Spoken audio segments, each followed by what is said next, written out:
Oh, if y'all are looking for like a fascinating thing that we could do a snake draft on, like top public restrooms in downtown Waco, Wow. Indigo Hotel. From Bert the Mammoth to a pineapple to top public restrooms in Waco. Yep. This is stuff people need Let's to know. go. Wait. Indigo Hotel. Is it like a awesome bathroom or something? Yeah. Like if you're just like After in this. need near downtown Waco, forget like McDonald's. Who needs Magnolia? Yeah. When you got the Hotel Indigo. Get like the fancy, really thick paper napkins Yeah. and like hand scrub salts, like the ones that exfoliate your hands. Incredible experience. Secret's out now. Yeah. That's where we're going. Secrets The out. New York podcast will be at Hotel Indigo bathroom next week. All right. No. Not next week. Sponsored we're gonna by push this Hotel right Indigo along. bathroom. Welcome to Audacious Playground. Life is a playground God has given us.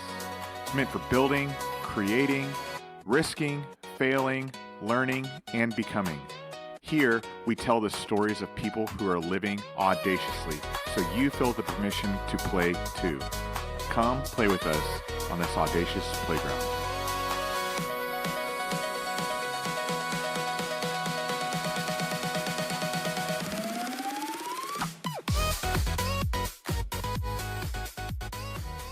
How did we get to Hello. this image behind me? Okay, Do that. I'm going to fix my. that's fine. Well, sorry, John, I'm going to take your job. Welcome to Audacious Playground. I feel and he's in front of, his arm is in front of my camera. Don't screw this up. So, It's a really big deal. that is not what my face looks like, a forearm. I just couldn't see Joe's face. So, That's fine. I kind of like the wire though. You know, it's yeah. jungle. Hey. No one would Perfect know. jungle. No one would know. It looks very clean on screen, clean screen. But okay, I don't know if we've shared the story of what is behind John Mark's face, like why we made it look like the way it is. Bert. As of last Last episode, it has been Has a named name. Bert. Oh. So it's a he. Yep. He is Bert. Yep. He And is Bert. Someone's going to comment that it's Pull actually your female. mic just a little closer, Joe. A little closer. There we Okay, go. so it was we said the painting behind us, which is a really nice painting from a hotel in Kansas City. Yep. It's a horse on there, and then our friend AI, not Alan Iverson, we asked it to Mammoth because Mammoth is like kind of the unofficial mascot of Waco. And then the Audacious Playground, it's like, how can we have fun but also be serious at the same time? And what says that better than like AI disgusting bubble rendering. letters that looks like not Jenny Craig, that's the weight loss person. What was the Oh. Yes, the grade school, The grade school. Not Jenny Craig. pencils and Laura, I have no Yeah, idea what you're We're talking getting about. closer. all of our female listeners, You know, comment below. Carolyn, help us out. Yeah. My wife knows. drop the answer below because I'm forgetting it. But Lisa, everybody in Lisa third Frank. grade. Yeah. Lisa Frank. Lisa Frank. There you go. Shout out Lisa Frank. I don't know if she was real or if she's alive or dead, but Yeah. shout out to Lisa Frank. But anyway, I give my time to John. That's an amazing read in. Joe, it's great to have you here. And for everybody else listening, welcome back to the Audacious Playground. John McGovern here with John Mark Buckner, Hello. Joe Daly, Joe What's up, guys? Daly. and Preston Seibert. So we'll get started with a little around the horn, what has happened in the last week or so. And then, Joe, I'm looking forward to getting into your story. I know we've hung out a little bit, but I'd love to know more. I'm Yes. looking forward to getting more of Thanks for having me, man. the details. Excited to hang. So, And man, Bert, I learned something new today. Yeah. Bert, The name of the mascot. yes. Yes. Well, Yeah. for us, not for the city of Waco. I don't feel like Waco would name their mammoth Bert. No, But- I don't know what it'd be. Maybe they Yeah, but should. that's Maybe their they loss. should. It's Yeah, Yeah. our gain. So Now we get Bert. There was a hot second where Waco tried to have a pineapple as their mascot, and that just What? tanked so hard.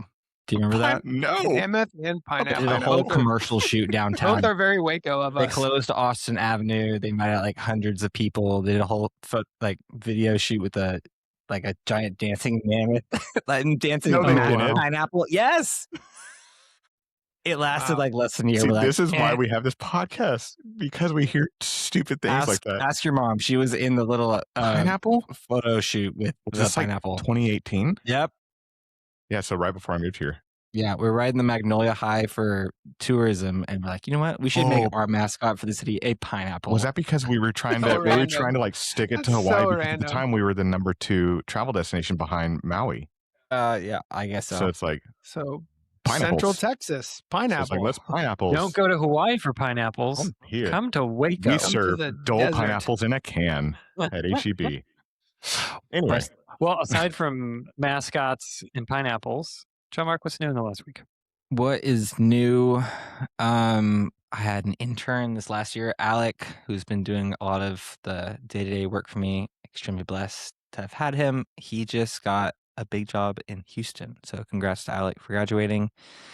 And Hooray. I'm in the last week of preparation to host the U.S. Space Force at Baylor. So we're doing a big all-day event next Thursday. So I'm planning some dinners on Wednesday night and Thursday night.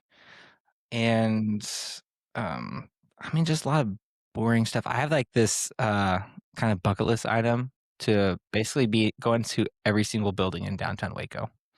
So from like 18th Street to the river, from I-35 over to Waco Drive. I love it. So Every downtown building in Waco.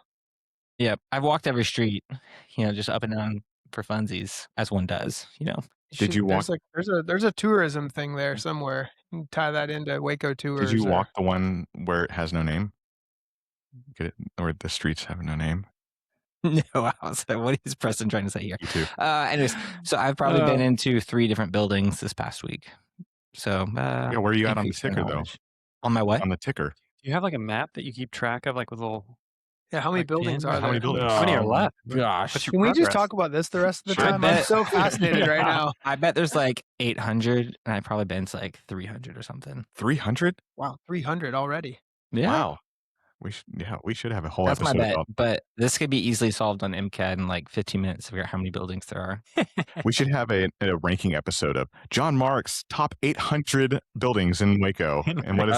If y'all are looking for like a fascinating thing that we could do a snake draft on, like top public restrooms in downtown Waco, Wow. Indigo Hotel. From Bert the Mammoth to a pineapple to top public restrooms in Waco. Yep. This is stuff people Let's need to know. go. Wait. Indigo Hotel. Is it like a awesome bathroom or something? Yeah. Like if you're just like After in this. need near downtown Waco, forget go. like McDonald's. Who needs Magnolia? Yeah. When you got the Hotel They Indigo. have like the fancy, really thick paper napkins Yeah. and like hand scrub salts, like the ones that exfoliate your Wow. hands. Incredible experience. Secret's out now. Yeah. That's where we're going. Secrets Okay, out. maybe our podcast will be at Hotel Indigo bathroom next week. All right. No. Not next week. John, Sponsored we're gonna by push this Hotel right Indigo along. bathroom. Joe, how's the last week been for you? Man, it's been a good week. Two kind of fun things come to mind. We booked a summer vacation to Maine. And so we're going to go up to Maine this summer, my family. We'll fly into Maine, spend 4 or 5 days there, then drive down and spend a couple days in Boston. Yeah. And so we got the flights and the hotels booked, the important parts, and now we'll kind of piece the rest of it together. It's okay. And then, my boys are 6 and 9. They love Legos, and I am not ashamed to admit that I also love a good Lego set. So, man, I scored a great deal on Facebook Marketplace this week.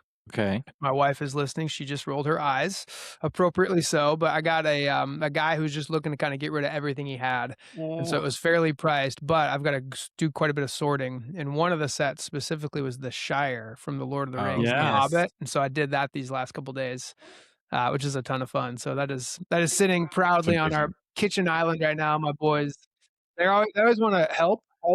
And they'll do a couple pieces, and then I end up doing most of it. But they're playing with that right now, and that's been fun from this last week. That's so fantastic. great. I love it. Wow. Okay. Preston. Since the last one, I'm trying to think. I have to what are the dates that have just happened this past week? Equilibria demos. Yeah. Check. I haven't had any of those. I'm going to Nashville next week, which would be great. Excited to meet with some more record labels. I got this shirt, this Dale Earnhardt shirt for Okay. $8. It's vintage. You bought a mug for John. that we'll keep off the air. Yep.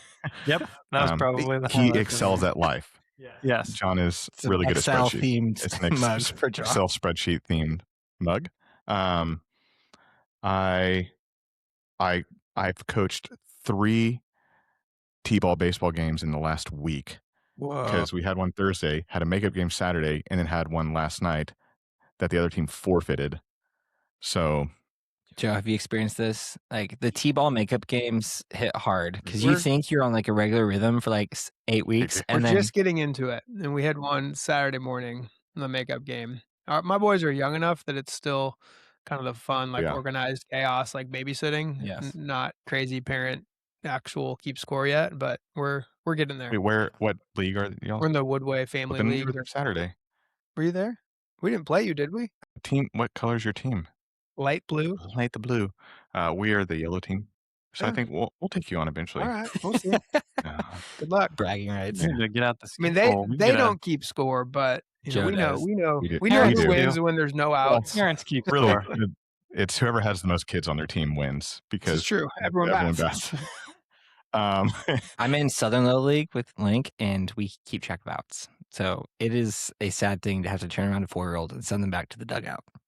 Wow, that's intense. So, Ouch. other than that, I probably am missing something massive, but I golfed on Thursday. Yeah. We shot 12 under, and the winning team shot 26 under, which mathematically is insane. That's bad math. Yeah. So There Eagle, must have eagle, been birdie, some like birdie, birdie, eagle, negative, eagle, eagle. like they do like the contest they where put it's like so pay anybody $100. who is 65 or older shot from the front tees, and they had Still. one 65-year-old, and he drove the green every time. I mean, like Wow. you had to eagle 8 times and birdie 10 at least, crazy. unless like you albatrossed I've a played in a par lot of five. charity scrambles. I don't know if I've ever heard of a score that low without some sort of like modified. Yeah, modifiers. Like there's like a drone hole, or if the drone drops it in the hole, you get a 0 on that hole. And Yeah. like, there's like stuff like that they can do. So I was proud. It was the best I've ever played, so I was proud of that. Way to go. Anyway, that's me. John, this past week. Yeah, I think my highlight for the past week also has to do with interns. So last Friday, had some intern interviews. And then also with that, other conversations with Baylor, particularly their computer sciences department. That's been really cool because I think we started talking about that in January. Yeah, careful. Don't throw an idea at me. I'll make you No. act on it. Yeah. That's true. Thought you were warning about a new idea. It's like no new idea right now. We're still Summer's executing this coming. one. Slow down. But yeah, we were talking about the desire to get Waco more connected with the student body with Baylor. Baylor students are looking for internships, as I was for sure when I was going through the engineering school. Granted, it was the University of Kansas, but still some overlap. But seeing progress on that has been really, really cool. So we have one internship through the programming side of things that we've got going on, and then reviewing 2 other candidates, and then also seeing other interest in local businesses to be able to connect in that. And then also the excitement from the students has been really awesome. Like they have been jazzed to be able to look into and see opportunities here in Waco and not be, scattered about. Yeah. So, That's awesome. Joe, if you That's need been an really intern. So we interviewed 7 kids last week. 4 Wow. for real estate, 3 for software development. Keep that in mind. 0 And for so- leather making, but they're there. 0 for leather making. I'm sure there would be some folks interested. So But, yeah, I'll bet that's we can find one. the cool point over the last week. But let's get Guys, into the story. It's Joe Daly. It is Joe Daly is the golden child of LinkedIn. Golden child of LinkedIn. like Wow. I feel like almost every other day, Preston is like, "Are you seeing what Joe is doing? This is incredible. Bro. This is like a master's class." Like I don't know what you're talking about, but Just ripping it right now. it's awesome. And so Daily Goods, and we talked about this I don't think it was when you were starting, but it was close, almost 2 years ago. 18 months full time. Yeah. So it's awesome seeing where you've taken it. It's been a So crazy journey. destination first, a little teaser. That's what we'll be talking about, Daily Goods. But take us into college time frame, high school. That's usually a good place to start. So you're originally from up north? Yeah, Minnesota. Yeah, the Great White Minnesota. North. So I've lived in Texas for 15 years now, and it still doesn't cease to surprise me how many Texans can't even point to Minnesota on a map. And I'm like, man, it's like, all right, you're proud of Texas, which, man, I love Texas. Like, love living here. Call it home now. But I'm like, really? You can't point to the Midwest states? It's pretty funny. But yeah, I grew up in Minnesota, born and raised up there. My extended family still lives up there, but mom and dad live here now as well. They're close by, which having 2 boys and grandma and grandpa 5 minutes away with a pool, we're very grateful for that. But yeah, loved growing up in Minnesota. I do not like the winters there. Part of the reason I moved to Texas. I don't like Texas summers, but as I like to say, I'll take a Texas summer over a Minnesota winter. Why is that? It's like Explain the difference. Texans don't understand how cold like negative 0 or -5 with a -30 or a -40 wind chill. It's like here's how to like wrap your mind around it. It's not just like, oh, that's cold. It's like no. It's like really, really, really cold.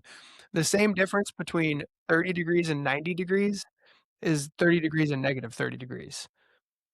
So it's like you would say there's a difference between 30 and 90, right? Massive difference. yeah. That's the same difference of 30 to -30. And so like when it's 0 up there or -2, 3, 5, 10 degrees with a wind chill of like -30, -40, like it is, you die. When you get stranded outside, you die. So yeah, it's cold, just to say the least. And so fun growing up with 4 seasons, but I don't miss living there in the winter months. Bad Minnesota didn't kill you. You know, me too. I've been in -2. I think It's like your snot freezes when To you your face. breathe. Yeah, Yeah. it's bad. And the whole like, oh, you can put on layers, you know, in the heat, you can only take off so many clothes. I'm like, it doesn't, not really. Like it's just cold. So I think the other part that really hits hard as you start getting further and further north is the light hours, yeah. and how dark it stays during the winter. Have you been to Alaska in either the winter or the summer? I've been to Iceland during the summer. Okay, so and it similar, was yeah. nutty. Like 21, 22 hours, or was it full? No. Yeah, I was in Alaska in the summer once, like Mhm. 21 and a half hours of daylight. Just crazy. Just the craziest thing. Like we flew in, and we got in at like 8 at night or something, and took a while to get over to our Airbnb and stuff. And like we're starving. Like, oh, we'll go get some dinner, and everyone's closed. But it's like almost as Light- bright yeah, as it's it like is light, outside. yeah, it's like right? not even sunset. Yeah, yet. the sun is like on the horizon. Yeah. So it feels like it's like still 8 o'clock. Why is everyone closed? This is ridiculous, you know? And then like go check the time and it's midnight. It's like, oh, everyone's closed. Thankfully they had a Domino's. Dominoes. So Iceland Domino's, that was the Iceland. point there. Yep, in Reykjavik. You're the Reykjavik Dominoes. But Funny. Shout the out. amount Not a of full sponsor. time per year. Sponsor us, Reykjavik Dominoes. Yeah. So you ended up down in Texas. What was that migration? How did that happen? Yeah, so I played golf in college. Golf's a big part of my past. I play a couple times a year now in charity scrambles. Nothing. That's like, but yeah, golf. I was make sure I communicate this well so I don't mislead anyone. I was good enough to try to play for a living, but on like the literal bottom end of the spectrum of guys good enough to try to play for a living. So like I would have needed to keep getting a lot better. But yeah, from like 6 to 22, that was my life. It was I like to say my first love turned idol very quickly. And so now I literally I play 3 times a year maybe in like charity golf tournaments these days. The desire's not there, the time isn't there with little kids, and but yeah, lots of golf in my past. What were so, you shooting? Oh, wow. I was You're scratcher, yeah, better. Yeah, I'm a lefty too. So, and with my last name being spelled just like John Daly, Yeah. you know, back was I'll be 40 later this year. So he was not in his prime when I was growing up, but more prime than not. And I would like convince people he was my uncle. I would always tell him the truth before the conversation was over. But yeah, just playing a lot of golf, like, hey, do you know John Daly? And he's like, oh yeah, that's my uncle. And I would just like let it go for like a minute or so. And they're like, really? I'm like, yeah. We travel all the time to watch him, and I would just like make stuff up. And then I'm like, hey, I'm just kidding. He's not my uncle. But yeah, a lot of golf in my That's awesome. youth, we'll say. And so, but yeah, played in college, and then really, I say that after college, I went and worked at a Christian summer camp. So I got a 4-year degree in finance, thinking I'm going to do either like kind of insurance, financial planning, or sales was kind of the 2 career paths I was most interested in at the time. And then went and worked at a Christian summer camp for the summer, studied the Bible for a year at a year-long Bible institute, and then worked again at that summer camp the next summer. Met my wife there. our oldest son is named after our boss there, and just like a deeply transformative season of life that I did not. It was in Missouri, so Branson, Missouri, of all places. That was kind of the beginning of the migration south. Got it. Yeah, but Branson, Missouri, man, I didn't think I would have that on my life bingo card. I might have missed it, but where did you go to college? St. John's University. Okay. So small, not the one in New York. Yeah. Everyone hears that. Yeah, they think like the Red Storm. So a small school in central Minnesota. Okay. Yeah. Where their collegiate sport was snowmobiling. Yeah. Right. There's cold, and then there's playing golf in the cold. I've played golf in snow before. Yes. You get a shot in and it hurts. Oh, yeah. It hurts. What color ball did you use? I still use white. So it's like there's not snow everywhere, but like there'll be snow banks, different parts of the course. And then I've played in a couple tournaments in the spring where it would like start snowing in the middle of the round.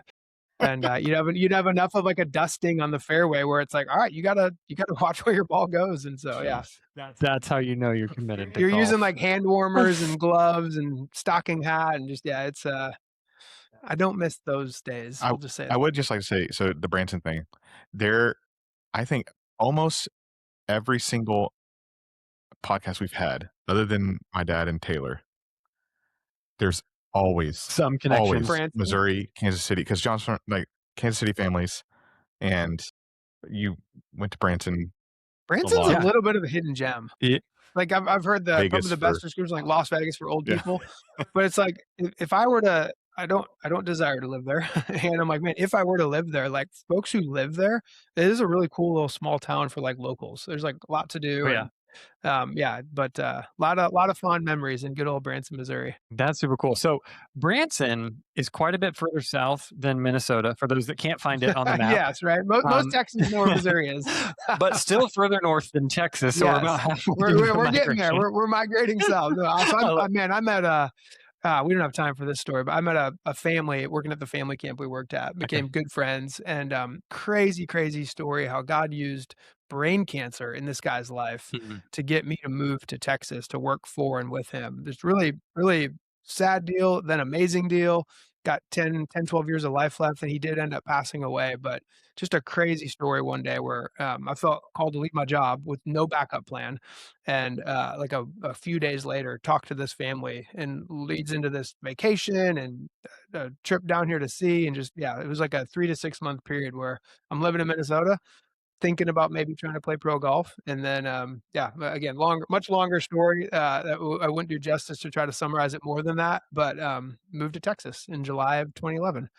And so to Waco or to Dallas? That was to Dallas, the Dallas area. Yeah. So working for that guy was in medical devices. And so kind of going back to what I thought, going to college, sales or finance, I'm like, oh, medical devices. Like, and it was awesome. I'd meet people and they're like, we get to talking about, the company and me. And at some point, most of the time, like, hey man, like, no offense, how'd you get your job? I mean, it was the epitome of who you knew, right? Like I enjoyed the thought of doing sales, but I didn't go to med school. I had no background in medical. Like at that point, I didn't have sales experience yet, other than like, I did Cutco in college and had some sold lemonade stands and pancake tickets and all that growing up. And so, but no, it was the epitome of just like, man, I knew the right guy. So like good company, good products, good people, good career path. Thought that's what I wanted to do for a few decades. It's like, all right, I can work hard, make a lot of money, give a lot of money, serve, have a flexible schedule, like provide for my family, be involved in my church, like kind of everything I thought I wanted in like a sales job and career. And after about 3 years, it's like, man, I don't think this is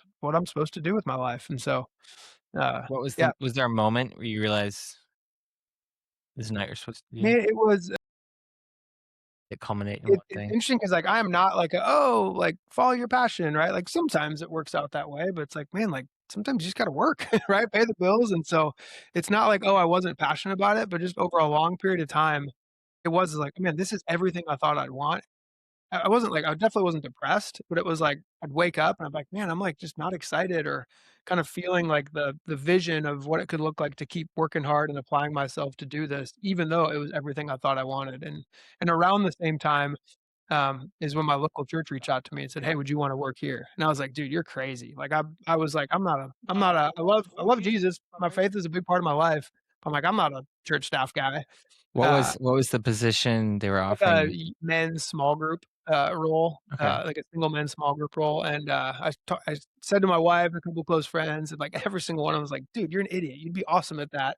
You'd probably love it." And who knows? That might be exactly why kind of your heart and your interest toward all things medical devices is where it's at. And then this opportunity came along.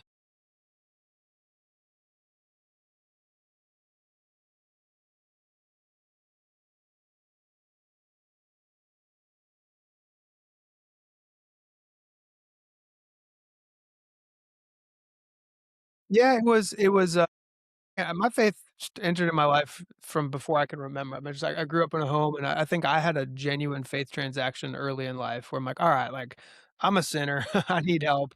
I've got this like outside performance thing going on where I'm trying to look good to everyone, but inside I'm insecure and lonely. And porn is part of my story. I got into that around 13, 14, and so I had this life where it's like, man, I believe these things that there's a good, loving God who loves me and will forgive me, and like I need help, and I can't do this on my own. And so while my faith was a big part of my life, I never thought I'd like work for the church or be a quote unquote professional Christian.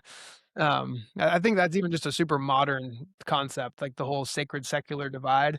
You don't see that in the Bible. It's like, man, I'd like to hope I'm not JV Christian now that I don't work for the church anymore. And yet that like crept into my own belief system, which is just ugly to admit. But no, back then it was just like it wasn't like, oh, I can't. I just didn't think that's what my life would look like. So it was more like, oh, like I might be being called to go work at the local church, and it was just really something I'd never considered.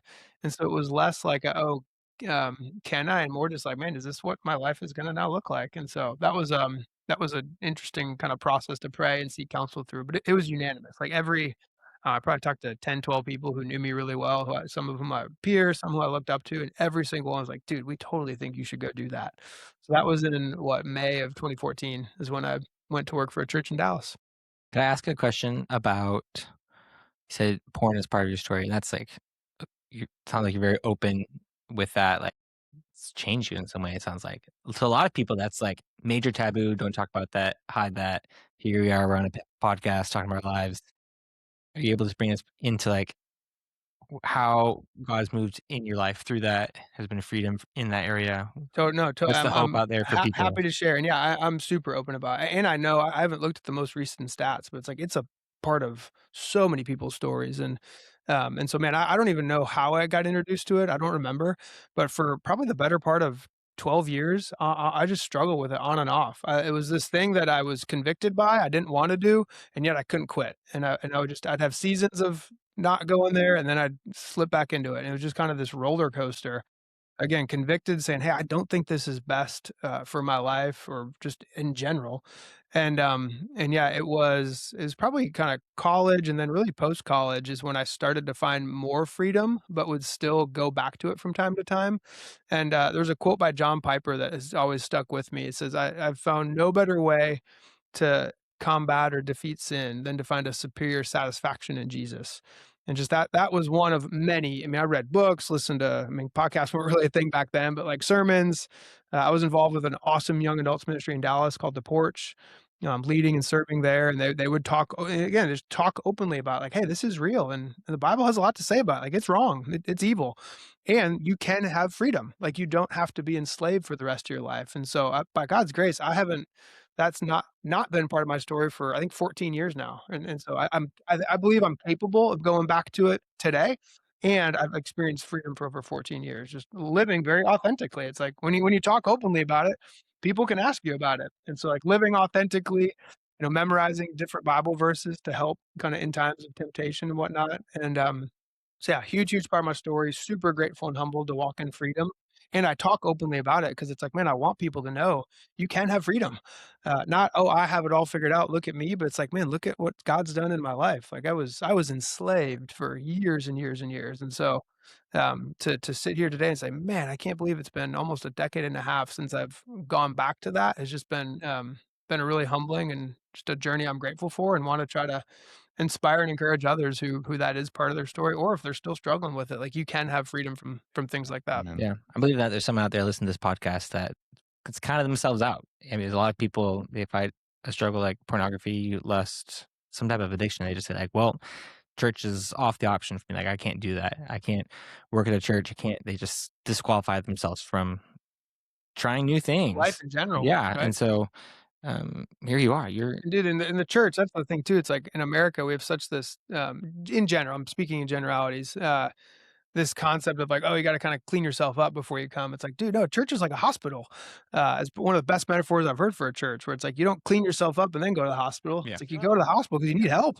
And so I think a good, healthy church is like, dude, come as you are. God will love you right there where you're at. And he'll also love you enough to say, hey, I'm not going to let you stay there. He's going to help with people and scripture and Holy Spirit prayer, going to give you steps to find freedom. So yeah, it's been, again, it's just, I've been really fortunate to be under a couple Christian leaders who are super open and authentic. And I'm like, oh man, I think they're onto something. Just kind of living, saying, hey, what do you want to know? And just living that way. And I've found extreme freedom in living that way myself. And so, yeah, I hope someone could be encouraged by that freedom is possible, and that it doesn't have to define you. I love it. Before we move into how you got to Waco, I wanted to ask, so obviously Audacious Playground, big audacious dreams with God. Would you say you are risk adverse, or you love taking risks? And did you grow up, like, were your parents like living in this audacious thing, like, hey, we're going to go do XYZ, like these big things? Like, what was your upbringing to kind of, as we weave into the past 10 years, like few years? Sure. Man, golf was probably my equivalent of audacious growing up. Again, I dreamed and thought about trying to play professional golf for a living. Never ended up going for it. And, but I was very competitive growing up. I was one of the more competitive people you'd meet. And, whether it was sports or kind of you name it, if there was a way to keep score, and I'm like, if what's the point if you're keeping score? It's like, if there's a quote, it's like, what's the point if you're not keeping score? Yeah, like Woodway family Like T-ball. yeah, right. So growing up, Yeah, why that are was you not paying me, that right? question? But then, man, I experienced some pretty cool success in golf to where it was like, oh, this is fun and this is meaningless all at the same time. And really, like, my I like to think it's kind of my spiritual growth. I don't fully know, but if you look at kind of birth to 22-year-old Joe from then that to today, I feel like something shifted in me, saying like, all right, like I still want to work hard and kind of be excellent in life, but I don't necessarily have some of maybe the what words would I use? Competitiveness or ambition that I used to, at least in the way that I used to. Sure.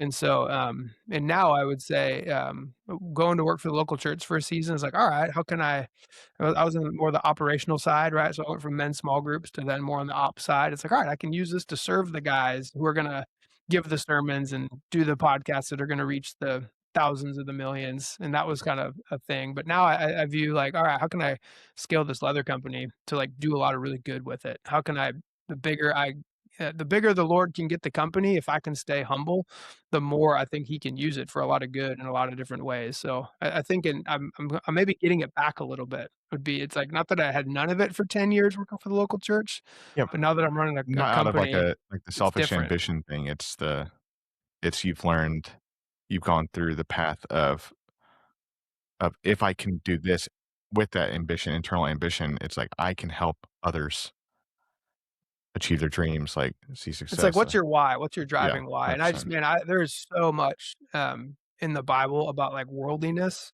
love of the world, which says like, man, you adulterous people, you're an enemy of God if you love the world. There's so many warnings against loving wealth in the Bible. So I think for the longest time, and still today, I'm like, oh man, I don't want to be that guy. I don't want to get to the end of my life or stand before Jesus someday and be like, dude, you were chasing the wrong thing. And so it's like, all right, if I'm going to go down this path of like business, how do I do it in a way to have the right why, the right motivation, and not have it be something that like takes me out? A guy I look up to a lot, Alan Barnhart, has a great line. He says, if I read my Bible solely for the purpose of like money, wealth, business success, I have two main takeaways. One, God owns it all, and the ability to make money is from God. And then two, business success is more dangerous to my soul than business failure. And I'm like, man, that's good. Like, and he's not That's really good. he's not Sure, anti-business success. The dude runs a $1 billion crane and rigging company, which he gave away, which that's another story. But he's not anti-success, but it is just like, man, when the more successful we are, the more prone we're going to be to think we're all that and whatever. And it's like, man, I'm balding, washed up golfer from Minnesota who has no business running a leather company. And I believe that. And I'm just trying to remind myself of that as often as I can. That's what and I know I made the joke earlier about the golden child of LinkedIn, but it is a small microcosm. And I think people have quickly seen, and I know we're jumping ahead, but people have quickly seen, and you've talked so much, even on the platform, about this extravagant, even audacious generosity. And the people who are who in the LinkedIn world, who are like the big guns, like they've commented on your things, or they're like, wow, I got a journal from Joe Daly. And it's like, and it circulates with tens of thousands of people on there. And I think you're resonating in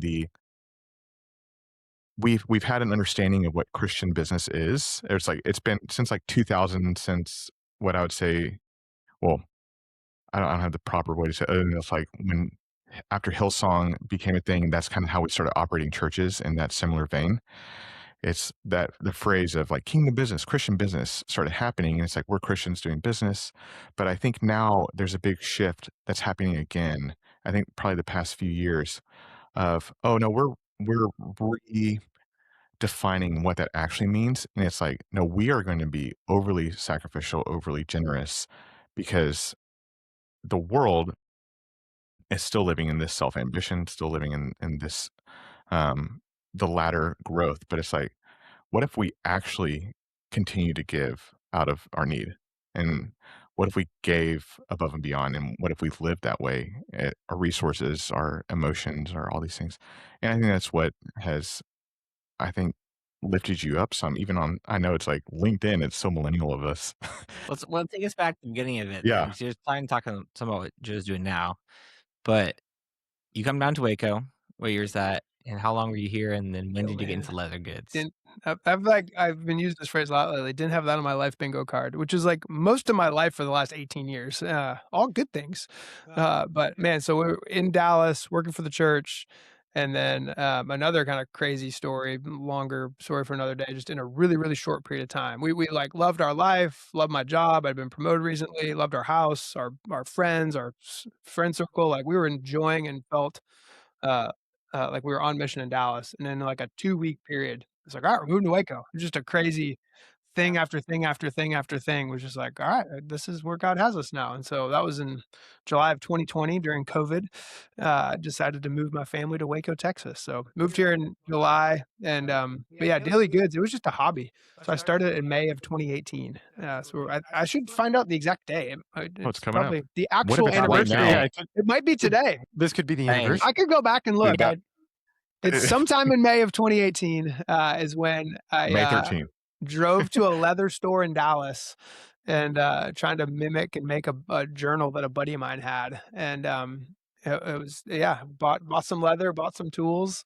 Hadn't told my wife I was doing it. So pro marriage tip for everyone listening, not. Well, it's funny you say it that way. So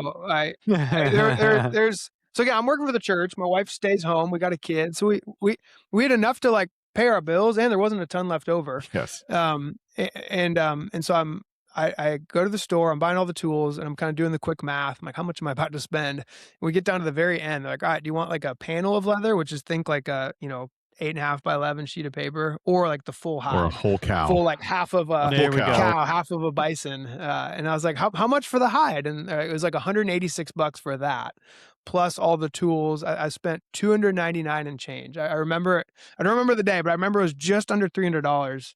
And I was like, what the heck? Let's go for it. Which, going back to your question about risk, I'm more low risk.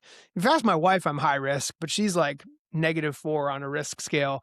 And I mean that endearingly. Sure. We complement each other well, but I'm a low So calculated y'all risk equal guy. out zero risk. Yeah, we're probably less risky than most households. But I was like, what the heck? Let's go for it. And so I bought this hide of leather, walking across our front window. Like we had a really good friend over who now infamously said, is that a cow?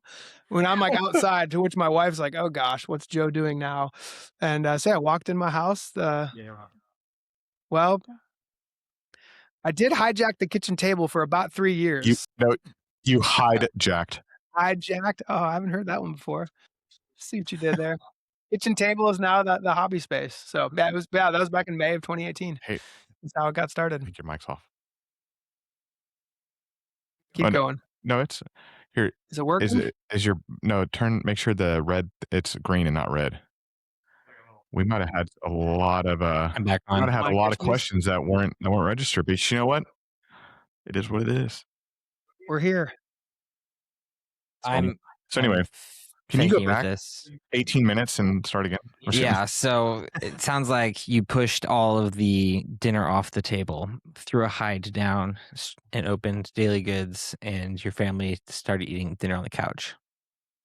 Ish. Yeah, more or less. That's a good start. We had a little island. That's awesome. No, I married an awesome woman. She was very patient because I did more often than not occupy the dining room table in that season. And so yeah, first 3 years it was really just a hobby. I mean, made a little bit of money.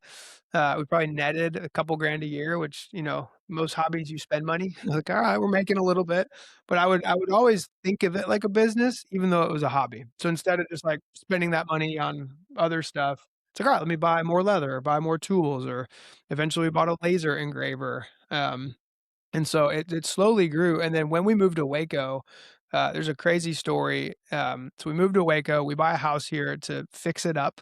Fun fact, our house was an option on Fixer Upper. We didn't know that at the time, but and then we also found out later, it's like, oh, that's not how it actually works. It's the house is pre-picked out, under contract, all the things. But ours was one of the fake options. And so we buy it for the purpose of renovating it. And the church a member that I worked at, so we moved here so I could work for the local church here. So this is still in the season where I'm working full-time for the local church, and moved here to work for the church. And we knew the church had a bunch of debt, not crippling in the sense of we couldn't pay our bills. Like, giving was healthy, but it was a significant amount. It was like $6 million or something like that.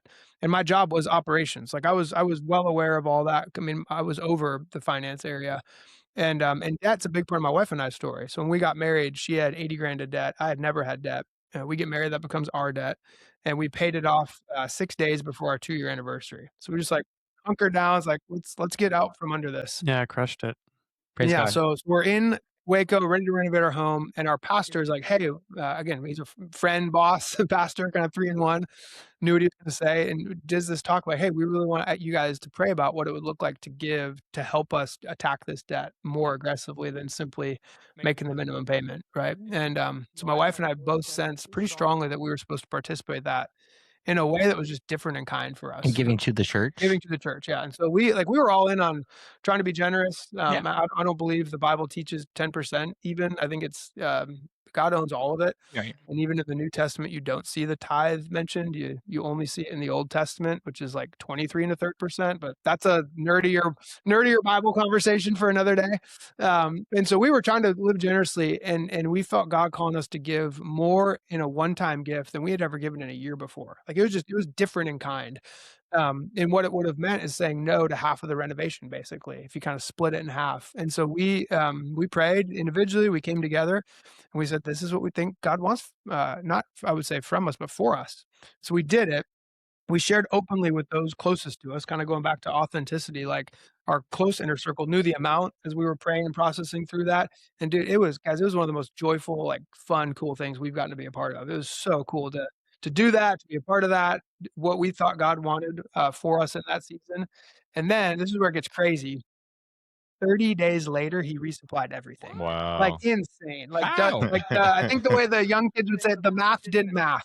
Like it was just crazy. Those youngsters. One of the main ways Amazing. was a massive leather order. So again, still a Wow. hobby, but just got this huge order in January. So December to January. And so we ended up going through with the full renovation. That's I don't think amazing. God always works that Sure. way. We didn't give in order to get it back. I don't believe in the prosperity Sure. gospel as it's like traditionally taught. And so, but man, just a crazy story of getting to be a part of what God was doing. And then the leather company that year, it was still a hobby, but we like 10x'd. So like from 2020 to 2021, it was like, whoa, not yet, but it was like, whoa, this is like a side hustle. This is a full on side hustle. I got a mom coming to work for me at my house during the day when I'm not even there. Right. I'm trying to be faithful at my like 40, 50-hour a week day job at the church. And so 22, 23, we grew. And then 24 just got to a point. It's like, all right, I got no margin in my life. I'm trying to have 2 jobs now at this point. I'm married. I got little kids. I don't want 2 jobs. And so thankfully, like nothing happened. There wasn't, I didn't break, if you will. I look back now, I'm like, man, God was protecting me. I think a lot of that was due to my wife and just how she was picking up slack that I was unaware that I was dropping because I was just living so reactively. And so, yeah, prayed, sought counsel, and again, we alluded to it earlier about just like the dangers of success. It's like, man, am I selling out? Are we doing this for the right reasons? And sought lots of counsel, and it was again unanimous. Every single person was like, man, we think you should try to. You can't ignore that your hobby has turned into a business. Like that's not normal. In a really, really humbling way, it had grown to we were making more money from my hobby than my full-time job. Like, it had grown significantly, just as this, like, part-time side hustle, and so we were like, "Alright, what does stewardship of this company look like?" And, yeah, the council was unanimous to say, "We think you should go all in and give Daily Goods a go." So that was in June of '24, and then we made the actual transition in October of 2024. Wow. So what does the playground look like at this point? So you go from hobby, side hustle, business, you step into something new. What is it? What are you dreaming about doing it when you made the full-time switch? What did you Yeah, want it to become? a big part of it, I said the guy's name earlier, Alan Barnhart. Him and a couple others have deeply influenced how I think about business. And so what he did back in 1986, and here I was born, he and his brother took over a 2-3 employee crane company from his parents. And from day one, they're like, "This isn't our company; it's God's." And so, how do we live and operate in light of that reality? Well, fast forward to 2007, they legally gave the company away to a nonprofit. He still runs it, controls it, sets salaries, profits. He stewards the company. He's in control, but he doesn't own it anymore. That was in 2007. He set a lifestyle cap, saying, "Hey, look, this is enough. Like we have enough to pay for the life we feel called to live." Not a income cap, like inflation's real. So it's like I like to say, hey, if eggs cost more in 10 years, I want to still be able to buy eggs, right? But he set a lifestyle cap, gave the company away, set a lifestyle cap. Well, today, 2026, at the time of recording this, that company's worth over $1 billion. It's valued at over $1 billion. His salary, he just since retired, but I think his salary most recently was like 100 grand or something like that. He's an empty nester now, but just the company's given away. They're all very public about this. I'm not telling his story in a way that it's not widely shared on the internet, but I think they've given away over like $500 million lifetime or something like that, where what they do at the end of every year is they say, hey, whatever profit we have left, we're going to take half and invest it back in the company, and then the other half we're going to give it away. And so just these stories of Christian business owners who are like, look, like there's no separation between my faith and my work. Like it's every part of my life belongs to God. And so for us, it's like, man, what if we did something like that? And so So you're looking at leather goods, and you're gonna our goal is to do say, what? man, we are grateful for the life we currently get to live, which is what we got to live working for the local church. Like we love Waco, we love living here, we love the life that we have, and so we haven't legally done anything, but we're saying, hey, this is good. We have enough to just meet our basic needs, and so Lord willing, the bigger this thing gets, the more we get the joy to just be generous with, and really hopefully inspire and encourage others to do more of the same. Like we live in America. Which I say that like, man, I'm so grateful we live here. So Mhm. grateful. But like we live in the richest and the freest country in the history of humanity by a long shot. And my faith would say to whom much is given, much is expected. And I'm like, we're going to give an account for how we stewarded the massive, massive, massive amounts of wealth that has been entrusted to us. And so I'm doing Yeah. doing my small little part to try to structure my life and my company to like be ready for that day when I have to give an account for how we handled the things that were entrusted to us. Might flip the script for a moment here, y'all, because I Go have a for it. question that's been in my mind as you're talking when I've wrestled with it before. Is how would you live your life and run your business if you knew that your father, your dad, owned all the money in the world?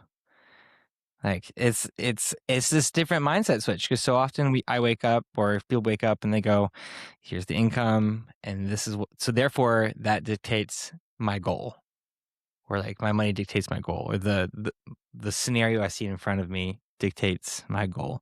And there's this crazy challenge, I think, from our God, our Father, who owns the cattle on 1,000 hills. Everything He's made, everything belongs to Him. This is your stuff you're saying, and I think the challenge is to do business differently in this sense. So, if you haven't ever, maybe I'm asking questions like this could just drop totally dead, but like, how would you change your life today, Preston? Well, you have a big goal. I'll give you your audacious thought real quick. I mean, well, that's well, I mean, I have a lot of ideas, but So give me one. if I had the money, Yeah, no, I mean, but like you do. That's the thing. Well- This is what we're talking about. Like you do have like God. God has the money, Right. right? It's all His. well, we've talked about it. I mean, what I Yeah. would do, I would set up a well, so 3 of us, we go to Antioch.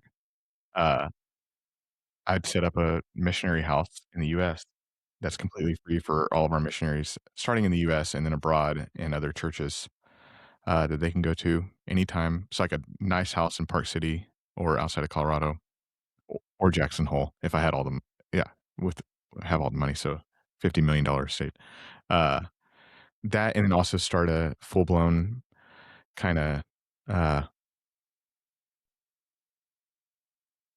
fund that our missionaries can. For those listening, Preston is I'm using trying one to- hand to try and put create a one vase something in my into hand. the other hand. That our church planners around the world can dip their hand into whenever they need any money, obviously in regards to tax stuff and legal things. But I think that, and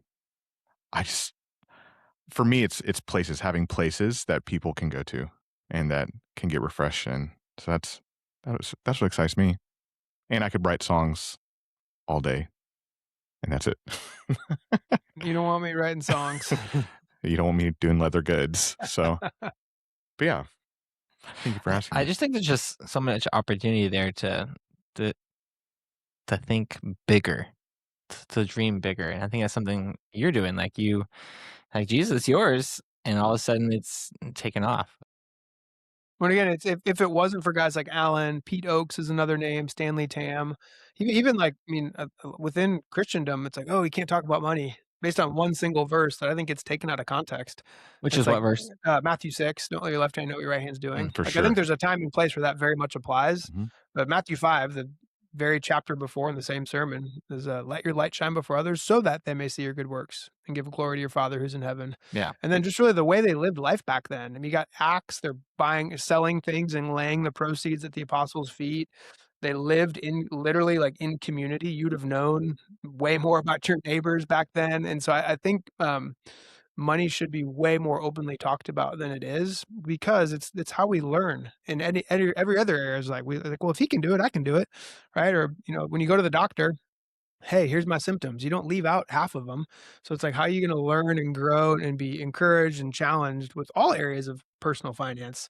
We don't talk about it. And so if it wasn't for these other men who've had these like big audacious goals, I'm like, well, man, if they can do it, like, I'm not saying I can do it, but I can at least have a vision to do it and be inspired to do it. And so that's been a big part of why we feel led to talk pretty openly about how we're thinking about it. Because it's like, well, man, that's how we learned about it. So maybe God might use us to encourage and inspire and challenge others to think about it that way. And how's that been? So, like, I know I keep coming back to the LinkedIn thing. Wait, so explain. We started here, golden child of LinkedIn, present folks, sitting here to my left. You wondering, but like, what exactly how is he the golden child of LinkedIn? LinkedIn is a platform. Yeah. No, well, I mean, Instagram what for business people. So, I mean, you do weekly giveaways.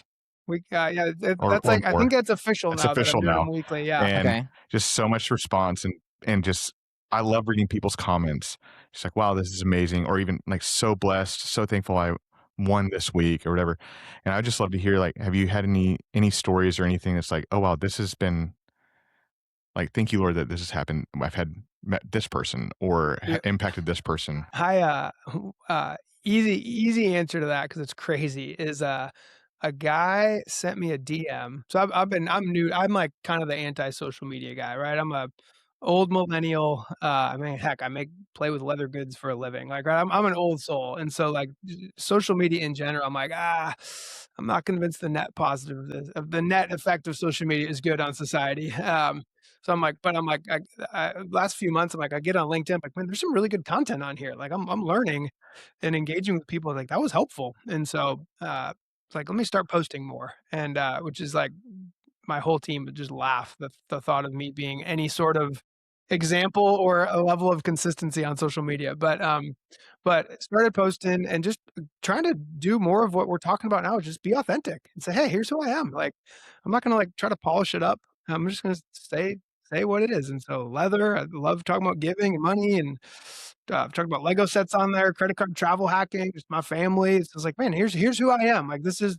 Joe, and just trying to be really authentic. And a guy sends me a DM. He's like, "Hey man, love your stuff. Thank you for posting." And then he gets emotional. It's a video message. I've never met him before. We're like connected, but don't know who he is. He's like, "Man, I really want to like grow in my faith and get back to my faith. I grew up kind of religious, but it's been years, and you just seem like a guy who would know what to do with that. Like, would you have any suggestions for me?" Well, dude, fast forward, we connect on a Zoom call the next week. The dude accepts Jesus on this Zoom That's and amazing. like gives his life to the Lord and like goes all in. And I'm just like, Wow. what? Like just from posting leather good giveaways on LinkedIn, like getting to have conversations like that with people. So easily like the people I've started to meet. I've met a couple people in real life so far since from LinkedIn connections. And so it really is a platform to make like genuine personal connections with people. Mhm. Like, and so I'm just trying to be a person. I'm not like anti AI, but I'm like, man, we were made for relationships and we were made to like engage with people. So I'm just trying to be as human as I can on LinkedIn. And then, bro, I'm making it up as I go. It's been fun, but I'm like, man, I have no idea what I'm doing. Well, I've been encouraged by it. So, and Thank you. I've been encouraged to look in and like, how can I be generous? And like, and sure, like I know about being generous, and it's not like a challenging thing, but it's just wow, like being extravagant in our giving. Yeah. I'm trying to get better at just like every area of Sure. my life. How can I be generous? Right? It's one thing to have some sort of like plan, systematic kind Sure. of proportion of income. I'm going to discipline myself to do that. But I'm just like, man, how can I just look for all areas of life to live out, Acts 20:35. It's Mhm. more blessed to give than receive. I'm like, man, that's just true.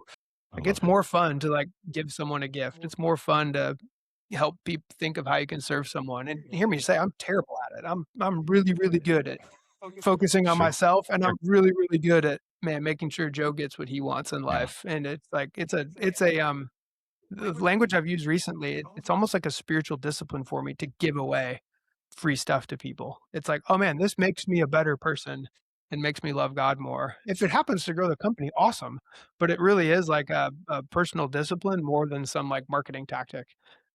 People who don't know me, like, "Oh, genius marketing." I'm like, "Dude, I'm the last guy on planet Earth who would be credited with, like, good marketing ideas." Like, I am not a marketing guy. I'm a former finance ops dude, and so, But I um, love it. It's like people are yeah. like, "Oh, great marketing campaign. You're giving away everything." Like, love it. Just trying to just like trying to give it away, and I like free stuff. Sure. There's an element of like most people in some way, shape, or form like getting something, but yeah, trying to be intentional and relational about it. Mm. Right? It's like, all right, who if someone makes a kind comment or just I notice something, I'm like, oh man, I'll bet that person would like this. And so there's like a little kid in the candy store in me. It's like, oh man, what are they going to think when they get this thing that they don't know that they're getting? I love it. It's been a lot of fun. How has so with our title being Audacious Playground, what does that mean to you? Like Audacious Playground? Yeah. Audacious playground. Yeah, I mean, really, I would say it kind of ties back to some of what we were talking about with like, man, it all belongs to God. And I, as a risk averse guy, I need to get better at taking risks. Still calculated, like wise, but it's just like, man, I think all of us I'll speak for myself. Man, my Bible says your life is a mist. You're but a vapor. And it's like, man, I don't live with that reality front of mind enough. And so it's like, if I really lived like I'm a mist, right? You spray a spray bottle, that's like 2, 3 seconds max before it is gone. And so it's like, man, if I got better at that, I think I would be way more audacious in how I run my company, how I give, how I live, and just like, man, I'm gonna die way, way, way sooner than I think I am. And so yeah, I'm trying to get better at being more audacious and yeah, trying to do it in every way I can with my company. Again, not like, hey, bet all on black, right? Not like just some flipping, all right, coin flip. If I lose it all, it's gone. But man, how can I live like I actually am going to live forever, and I'm going to die a lot sooner than I think I am? And so trying to remind myself of that it has been helpful, and trying to do those types of things. I love that perspective. Are you grabbing leather? Oh, Nope. Saving my mic. It's about to fall off. I was like, wow, I Gosh. just didn't know what to low. you have a question? No, I was gonna actually throw it over to you because speaking of the golden boy of LinkedIn, I thought you were Oh gonna. yeah, so we are. So funny. You know that is going to be the title, by the way. I've already Man. decided.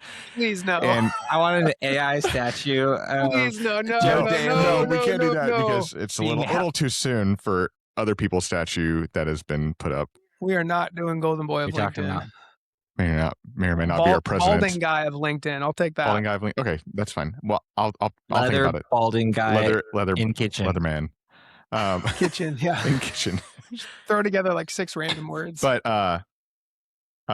hopefully by the time this comes out, we're going to be doing a giveaway of a personalized journal on LinkedIn. Okay. We should put Bert on a journal. Oh, like on the back. But we got to show you. Okay. Totally We're in. plugging this again. Totally We in. totally need to get Bert on some We're journals. putting Yes. more content on this slowly, but audaciousplayground.com. Yes. Look at it. It's got some Substack podcasts, Yes. other content linked to other people's stuff that they're making. Yes. So if you want to see people that are on this podcast or the people in Waco that are doing cool stuff, doing audacious things, Yes. that's where you go to find links. And we have a cute little Bert there that you can look at, and we should put that guy. Bert's on the Yes, playground. we have like Dude, a little animated one. We are totally putting that on a leather journal. Awesome. It's gonna be epic. Dude. Done. Not all logos Done are and done. created equal. And man, Yeah. when you got some Lisa Frank meets Kansas art mammoth Dude, Waco, Lisa like Frank. we're onto something, Lisa guys. Frank meets Renaissance art. Yeah, Lisa Frank meets oil on canvas, meets AI. This is ridiculous. In Waco. Waco. Yeah. Oh, wow. I'm excited for these journals. A whole line of Joe Daly's Bestsellers. Joe Daly x Lisa Frank. If this goes well, I'm just gonna put it on my website and make them available There you go. indefinitely. The worldwide shipping coming. The Lisa coming Frank. at you. But you can personalize it with your name in those gaudy bubble letters. Bubble Wow. font name Now with we're mammoth. talking. Wow. Now we're talking. I don't know if we're going to help your business or ruin it at this I point. think this has horrible potential. This has horrible- Let's do it. Let's do it. I love it. I'm looking forward to it. But yeah. Okay.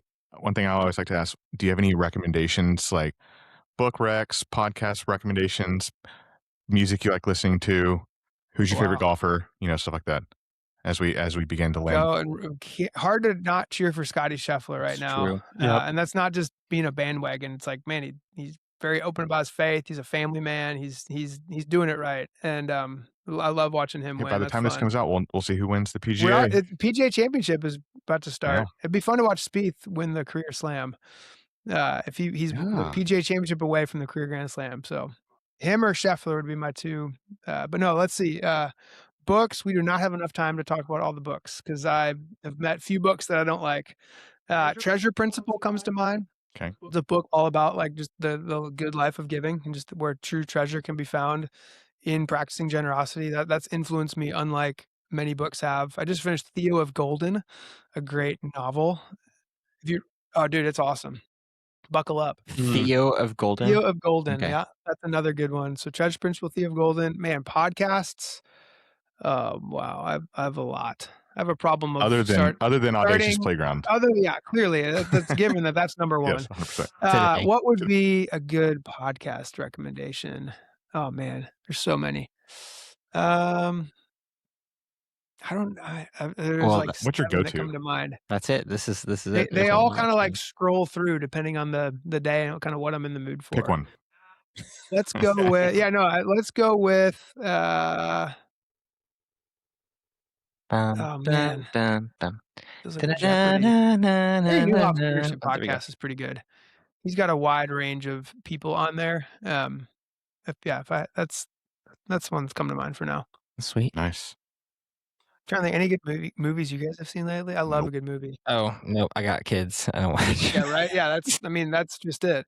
No, last good movie I watched, we talked about this on the podcast with Taylor, was Devil Wears Prada. Oh, wow. She How was was like, it? "Oh, wow." How was it? That was pretty great. We saw Mario 2 in theaters Well, I was seeing recently. the first one. I hadn't seen the first one. Oh, okay. You prepping for the second one? Yeah, my mom was like, "You should watch Devil Wears Prada." It was pretty great. It's just not the movie I thought you were gonna say. I tried to watch one last night on Netflix. That was Kinda like I didn't think you'd say Lisa Frank. That's so true, I guess yeah. that's fair. I tried to watch one last night on Netflix, and I turned it off 30 minutes in. I was like, "This is kind of dumb." I feel like that's 95% of movies these days. Yeah. It's like, whether it's like boring or just a lot of them I turn off because I'm like, I don't want to watch that. Like that's not good for Just my heart. don't really hit. Not hitting. I think the animated David movie, Oh yeah, that was awesome. that was pretty solid. We saw that. Watched that with the family, and it's like legit. We was love great. that one. We've It since all- bought it and watched it multiple times at home as well. Yep. Dude, the soundtrack is pretty awesome. Yeah. I'm not a huge music guy, but I honestly, that is probably what I've listened to most in the last few Really? months. Oh yeah, That's the a good one. soundtrack is really good. My kids love that. Yeah. I went to high school with never mind. Yeah, someone who's on the soundtrack. Phil? No, her and her No. dad. And with the music industry reference, we've brought it full circle. Did? We couldn't close the episode until we did. Oh, you're saying we always have to talk about music industry in this? Like, I always bring it around to that. So I feel like we've landed the plane officially. We've closed the loop here. But yeah, please subscribe. Joe, thank you for being here today. I'm Thanks so for having us. encouraged So by just your thankful. openness I'm encouraged. and how you're dreaming and stepping into new things. And it was awesome to hear more of your journey down south from the Dude. Great White North. Texas, man. Great I one. love that. Both my boys are born here. Yep. They will very likely go to a Texas school if that's in their future. So yeah, we're grateful to call Texas home. Praise Well, God Well, thanks for joining us. and God bless Texas. God. And that is it. Down,